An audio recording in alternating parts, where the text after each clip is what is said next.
My goal with the series from the Beehive is to visit games that I always wanted to play, but for one or another reason I couldn't. In most cases, the reason is money.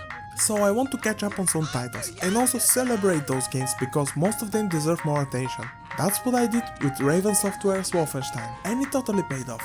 One of the games that I wanted to cover for a very long time was Stubbs the Zombie in a Rebel Without Pulse because of the unique setting. Retro-futuristic city, think of Fallout games but with less destroyed environments, at least in the beginning. The main character is a zombie, you eat brains, maybe it's more opening heads, humor, and the press at the time even liked it. Mostly. But nowadays a copy on eBay can cost you a small fortune, and I was not entirely sure I want to spend that amount of money. Eventually I gave up and spent £20. Is it worth the money? Before answering that question, let's step aside for a moment and look at the past. The next part have nothing that much to do with the game, but more with the studio. If you want to skip directly to the game, jump to the time on the screen.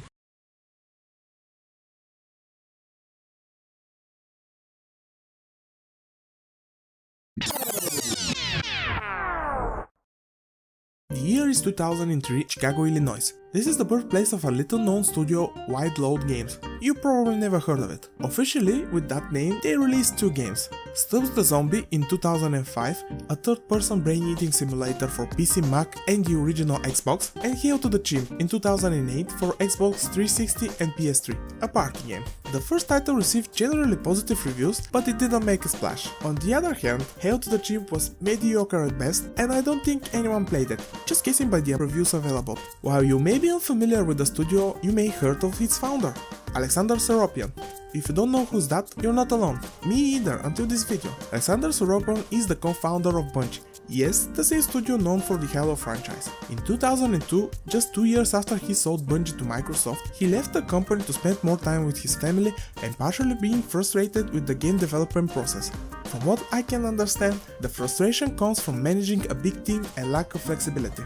In 2004, 2 years after his hiatus, Seropian emerges with a new studio, White Load Games. Probably by the time he was not on the scene, he came up with a new strategy to develop games. Article in GameSpot from April 2004 is said that White Load Games had in mind different business model than the rest of the industry, which Seropian called variant of the model that's been successful in film for some time. The model is as follows. The studio will consist of 10-12 permanent staff, they create a prototype, present it to a publisher, and if they have a deal, hire independent game talent to complete the game. According to Seropian, the focus on prototyping and pre-production eliminates many production risks as the team is able to see all the technical and creative issues prior to going into full production. In a Q&A for GameSpot, he clarifies on the subject. On the question how the studio is funded, he answers, "We are independently financed. Our model addresses some of the cost issues, particularly the financial aspect of production risks. Game development isn't cheap, which is part of the reason for this model. Our contractors are paid for their contribution, rather than time. So in the unlikely event our project takes longer than we hope, we are not stuck with 50% burn rate. We are also able to round down quickly after the project is completed." What else I find interesting is the constant marketing that the game will be made using the Halo engine. It's even in the front of the DVD case, boldly displayed. Seropian co-created it, so I guess that's one of the reasons why it was chosen. The other maybe is for marketing purposes. Halo was huge at the time, and why not try to attract people? In GDC 2006, 1 year after Stubbs was released, Seropian explains the pros and cons of the business model and the engine that was chosen. The studio had its fair share of problems. Not a lot of people on the team knew how to work with the Halo engine, and often work had to be on hold just to be able to teach someone what to do. But not all was bad. Seropian stated that he had creative freedom and the low overhead of the company can give him a chance to walk away from a bad deal with a publisher. It's a very interesting article to read. I'll put a link in the description. He goes into a lot of details about the creation of the game and the culture in the studio. On 18th of October 2005, Stubbs the Zombie in a Rebel Without Pulse hit the game store shelves for the original Xbox. In November the same year for Microsoft Windows and Mac. I couldn't find how much it sold, but they didn't close immediately, so I'm guessing that it returned the investment and made some profit.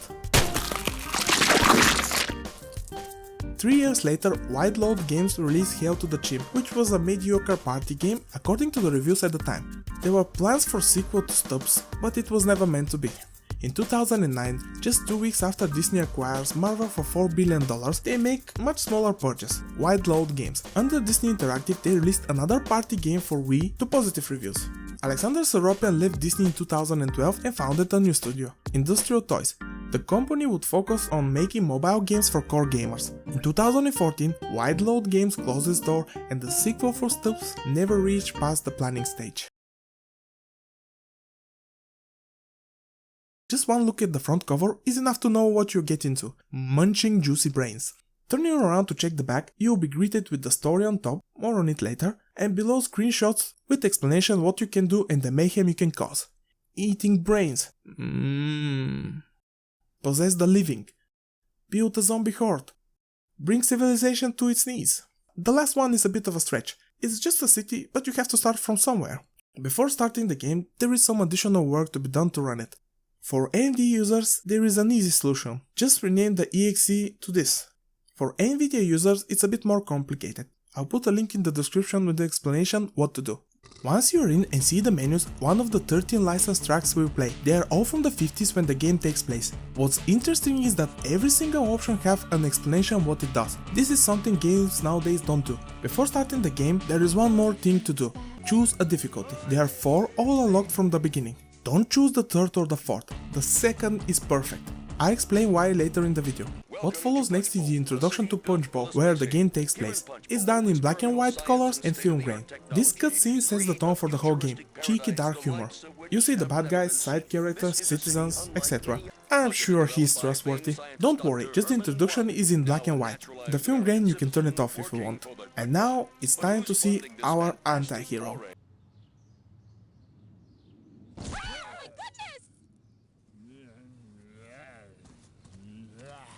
Get your hands off my weenie! Good morning. Is everything okay? Charming guy.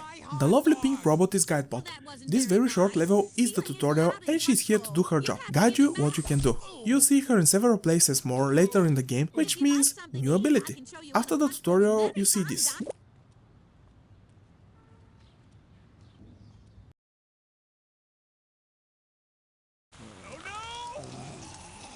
Please! Not the throat!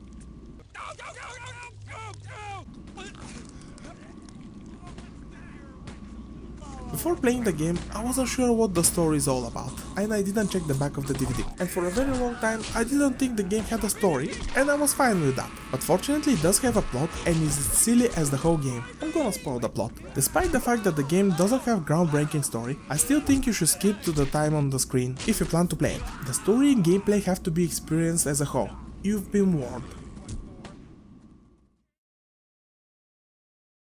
It was a hot summer night in 1933. Stubbs wasn't always a zombie. Well, I don't think anyone was born as a zombie. Whatever. Before his demise, he was Edward Stubbs Stubblefield. He was traveling salesman during the Great Depression. One of his visits ended a bit differently when a sexy girl opened the door. In cases like this, something always goes terribly wrong. Her father comes home with a rifle in hands and chases Stubbs. The rest, I'm sure you can guess what happened.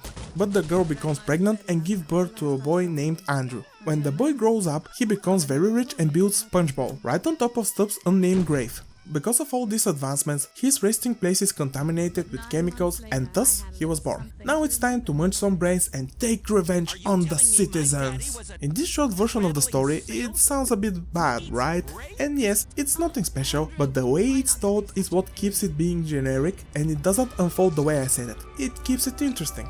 The whole game is a spoof of 50s sci-fi B-movies. Vehicles, robots, weapons, etc. To work this good as it is, the writing and voice acting have to be spot on. And they are. The voice acting is excellent, over the top and funny, even when NPC runs the flares around his hands in a comedic way and screams. I was never tired of hearing the last words of my victims, despite the fact that they repeat quite often. They are so overly dramatic and funny. The writing deserves special mention. The goal of the dev was to create dark and humorous game. Let me show you an example of the humor, writing and voice acting.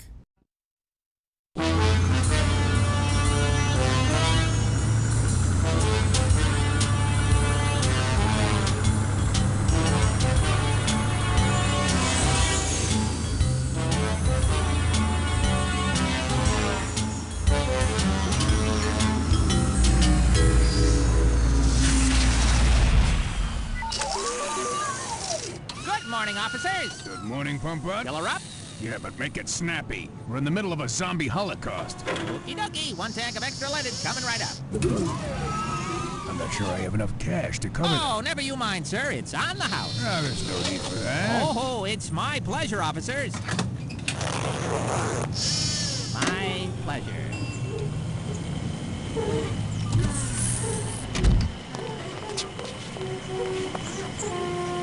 Hey, want me to look under the hood? No! I need to use the restroom. Oh, it's round the back.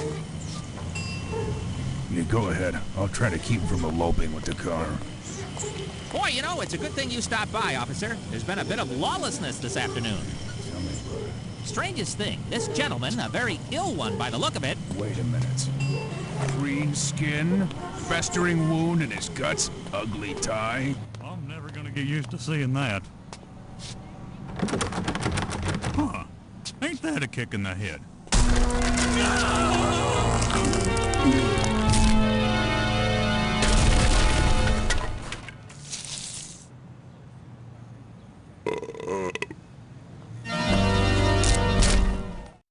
The whole game is sprinkled with scenes like this. The humor and writing are the glue for this game. This means it's time for the gameplay. Here is where things start to fall apart. A bit. Gameplay is not bad, but not great either. Bear with me.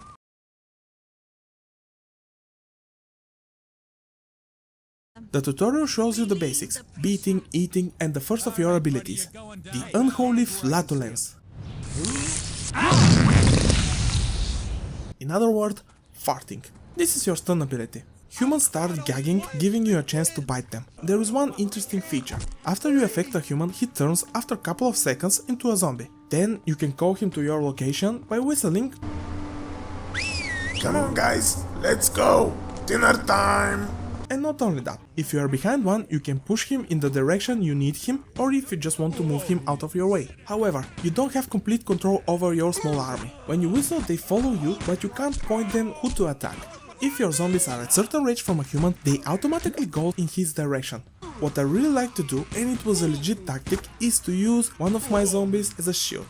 If an enemy is shooting me, I get behind a zombie and push him towards him. I use him to take couple shots for me. If he dies, I can make more.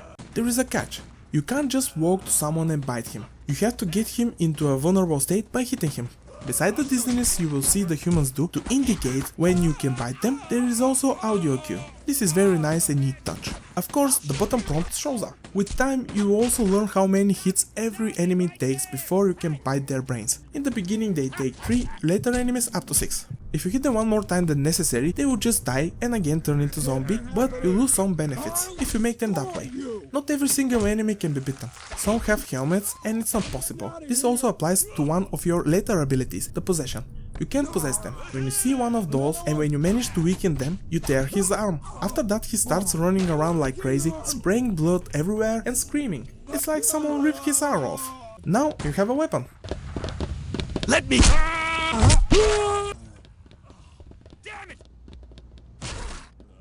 If you are close enough, you can one-hit kill an enemy, if not 2 or 3. You can always drop it. If you have an arm in your hand, you can't bite, push or whistle. It's up to you.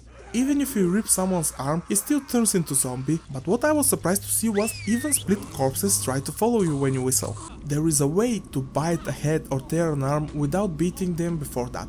If an enemy don't notice you or he is too busy with your horde, you just go behind him and gently whisper in his ear to join you.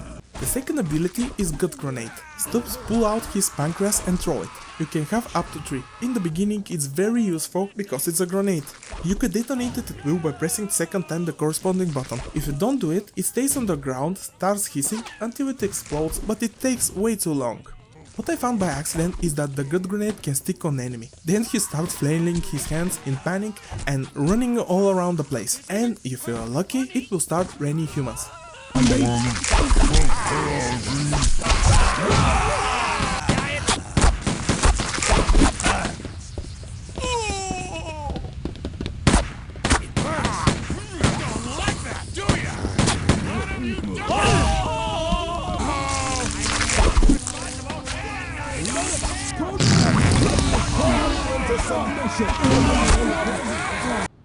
The third is the possession. Imagine the thing from Adam's family. Stubbs rips his hand and throw it. Then you take control of it and you can climb on any surface. And when you are near a human, you can possess him. The hands jump on top of his head and you can walk around and no one notices it, especially the level that was introduced. If the human have a weapon, you can use it or holster it.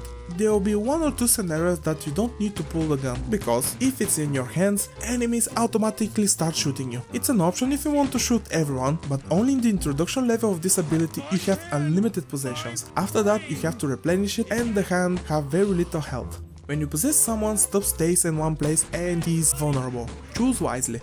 The fourth and final is the bowling head, and it's exactly as it sounds. Stubbs takes his head and roll it, and like the hand, you're controlling it. Just run people, they die, turn into zombies, and if you don't press the bowling head button to detonate it, it will happen after a certain amount of time. This is your ultimate ability. How do you think you replenish all your abilities? By munching brains, of course. It also restores parts of your health. It's not mandatory, Stubbs have regenerating health, but it's very helpful nonetheless, especially in the later levels when more enemies are present. From time to time you will drive some sort of vehicle. The first is a hover tank that shoots black goo, and if you hit an enemy tank or a human at certain angle, they will fly very high. My favorite is the tractor for one simple reason. The front is covered with pitchforks, swords, etc. You can make human shish kebab.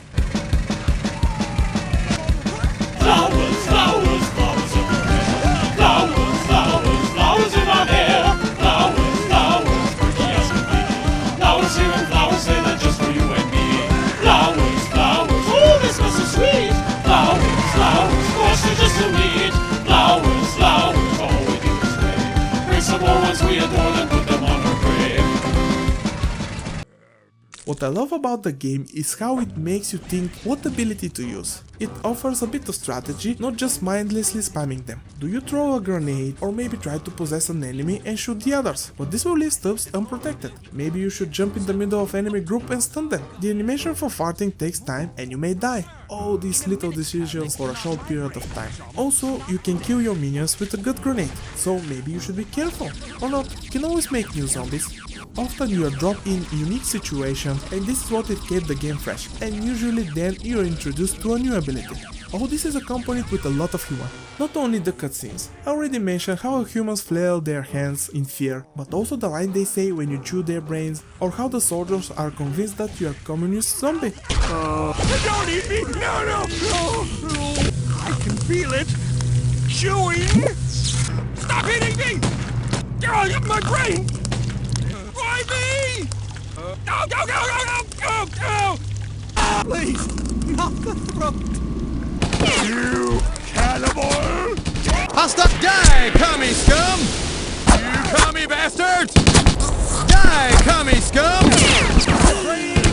Commie scum! Better dead than red! Everything is turned upside down. Usually you are the hero with the shotgun or chainsaw. Here is the opposite, you fight against armed men. You're causing the apocalypse. What I found by accident is that if you are close enough, when you jump and press the interact button at the right time, Stubbs gets on top of his victim and slams him on the ground and starts munching him. It looks cool. Speaking of chainsaws, there are 4 bosses in the whole game. They're spaced out evenly and very different from each other mechanically. The first one caught me off guard, in a good way. It's a dance-off with the police chief, in other words, rhythm game. This is the least I expected but fits so well with the tone of the game. The second is the big bald guy with everyone's favorite weapon, a chainsaw. The chainsaw makes tons of damage. This is a straightforward fight. He swings, you move, and then hit him 3 times, rinse and repeat. You can use the zombies as a distraction and attack him. When you do enough damage you will see a prompt to rip his arm, and if you want after that you can beat the crap out of him. At later level that boss appears as a regular enemy. Thankfully you don't need to beat him that much. The evil scientist is next, but he is boring. He's with a jetpack and a shield and you can't damage him. Instead of trying to hurt him, you walk around in a circle and press 4 buttons to disable the shield, he flies away, repeat it a couple of times and he's done. The fourth and final is your son Andrew, the guy who built Punchbowl. He sits behind his desk surrounded by 2 layers of shields, shooting slow homing lasers and 1 giant uninterrupted with a short reach. Also enemies with homing laser pistols and regular citizens are spawning. The goal is to damage the shield with your bowling head. This is where you have to utilize all your abilities, every single one is useful. It's a chaotic fun. enemy variety is not big. In the beginning the human models are regular citizens and police officers. The cops are armed with pistols, but the regular people attack you with either bare hands or with a shovel. Then the rednecks are introduced with older model looking rifle or with double barrel shotgun, which in close range with 2 direct hits can take 2/3 of your health and maybe even more. After that the military are introduced. They have rifles, machine guns, sniper rifles, RPG, which is very deadly, 1-hit kill. In later half of the game you will clash with couple of different laser shooting enemies, one is even with a jetpack. One of those enemies is very annoying. With their laser they not only do damage to you, but also push you back, making it annoyingly hard to get to them. The good thing about the enemies is that you can't just rush them. If they are more than 2 or 3, they often are, you can be easily killed. And again, your abilities are key to move forward. You have to think twice what to use and react fast. The pacing is good mostly. Through the first 3 hours you will get all your abilities. Until then you are introduced to new challenges slowly and accordingly to the ones you have. This is most of the time. Levels are very simplistic. Most of them are just straight corridors. If there is an option to enter somewhere, there is nothing interesting to see. They don't even have stairs, just slopes. To be fair, some parts of the interior is nice to look at. In terms of places where you will tear some heads, it's pretty decent. City streets, high-tech facility, even a dam. D-A-M. Now all this sounds fun, and it is, but there are some problems that are hard to ignore. Before I continue, consider one thing. This was not AAA game, it was a budget title. Let's start with the level design. I don't mind linear levels, but the problem here is there is nothing that interesting to see. Some feel big and empty, and I can safely say parts, even whole levels, can be entirely removed because they don't offer anything in value and you won't even notice. Next is the difficulty curve. Through most of the game is good, it gradually escalated, but in some places it skyrocketed. Let me give you an example. At one level I was up against enemies with double barrel shotguns, on the higher ground guys with rifles. My small army was decimated quickly, making me stay behind a giant vase and taking pot shots. Eventually I give up and run away to the end of the level. There are a couple of places where this happened and it can lead to frustration. For that reason I mentioned in the beginning to go with the second difficulty. It will reduce the frustration. My personal problem was the info given to the player, more specifically the lack thereof. The most infuriating case was with one tank I had to get rid of. I can see the exit and I try to possess someone and wait in front of the door for the tank to shoot me. It seems reasonable and fits the game wackiness. It didn't work. Then I tried the same with Stubbs. The same result. Eventually I gave up and alt-tapped to check a walkthrough. What you are supposed to do is roll your head into the tank to make him stop moving. Even if I figured this out, I was screwed, because my ability was not fully charged and there was no enemies to replenish it, so I had to restart the level. There should be constantly spawning humans in this case. In an earlier level, this is how the game was designed. I needed zombies to finish my goal and enemies were spawning. This is a bad design. Minor problem was the control of the vehicles. They control the same way as Stubbs. You turn around with the mouse. You can see the tires turn left and right when you're pressing the buttons on the keyboard, but nope, it doesn't turn. Your first vehicle is a hover tank. With him you can strafe and it wasn't noticeable. About the tank. When strafing it moves faster. Why? I don't know, but it can potentially flip over the tank and you fly away in the distance. I'm over exaggerating, but you get the point. The biggest problem the game have is repetition. It can get boring fast. I want to emphasize that the game is fun to a certain point, those initial 3 hours. This is because it throws you in all sorts of weird situations and makes you play with a new ability. After those 3 hours, it's rare to see and do something interesting. If the boring parts are cut and the levels are more tightly packed, it will make for much more enjoyable experience. But when you consider the time of release, I would say this was done to extend the length. At the time the game was criticized for being short. I clocked 8 hours and I think it's okay, but if the levels are reworked, you could make a good 6 hours tighter experience. Something interesting happened during my playthrough. I broke the game. Twice. The first time when I was introduced to the rolling head. It spawns these enemies and the idea is to test the ability on them. I did it and move on. Inside the building there was a lot of enemies and I died. Then I decided to save the rolling for the humans inside. After I managed the first enemies, I entered inside the building and they didn't spawn. I think this happened because I didn't do things in the right order. I don't know. The second time was when I decided to use the hand to possess a guy in a machine gun nest. I walked for a very long time around the building, got him, walked around, killed some people and I finished the level after that. After I completed the game, I found that in this level I didn't trigger a cutscene. It was a bizarre. I guess I didn't do the things in the right order. There is one more thing that is bugging me. With the exception of the licensed tracks, there is almost no other music, just grunts, screams, shots, etc. You spend money for those 13 songs and not making original ones? There is one when you drive the tank, but it feels like 30-second loop. Don't get me wrong, the licensed tracks are implemented well, but the lacking of original music is a bummer.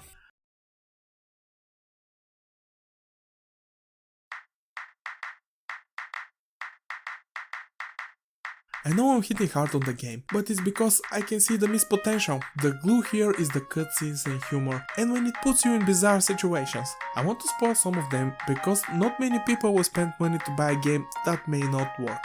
At one point, Stubbs is captured and tied to an operating table in preparation for dismemberment by 2 doctors. Then he tears his arm and throws it away. This is how we are introduced to the possession ability. You spend big part of the level possessing humans and blending with them, or if you want you can go guns blazing.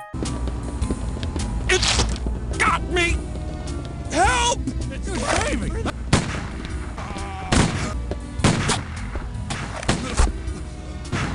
Oh, that was my...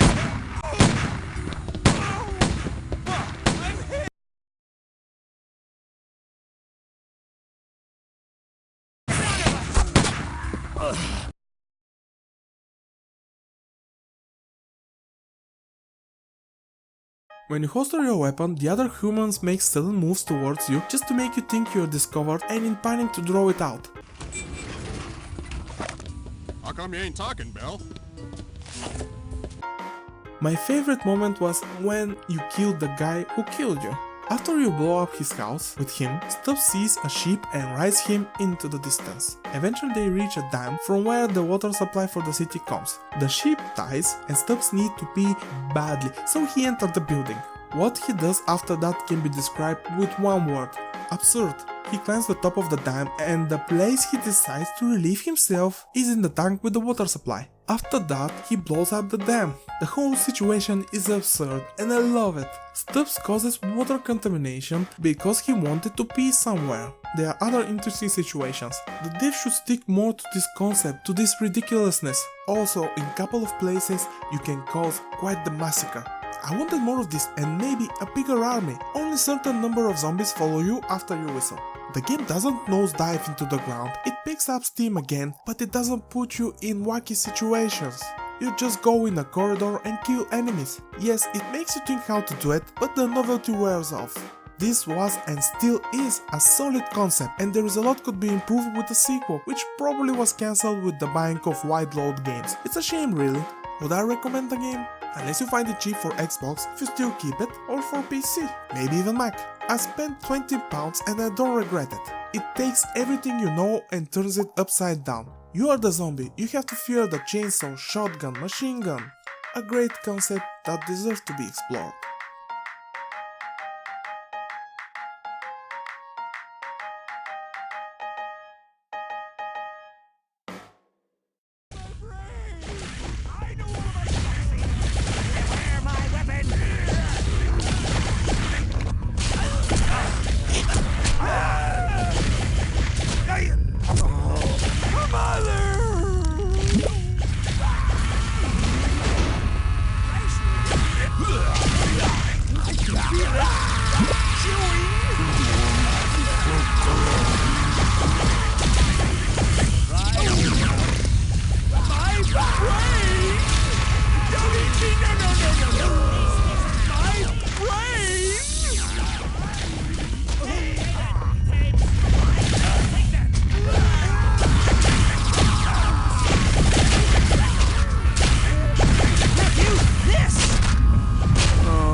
Hello!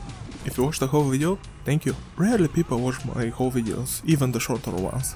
This video was supposed to be out way earlier, but there were so many things on my way. I was sick for 3 weeks, and the holidays, and my girlfriend of course needs my attention. So yeah, life. What can you do? I want to wish everyone Happy New Year, be safe, be healthy, and I hope all your wishes come true. So see you in the next video.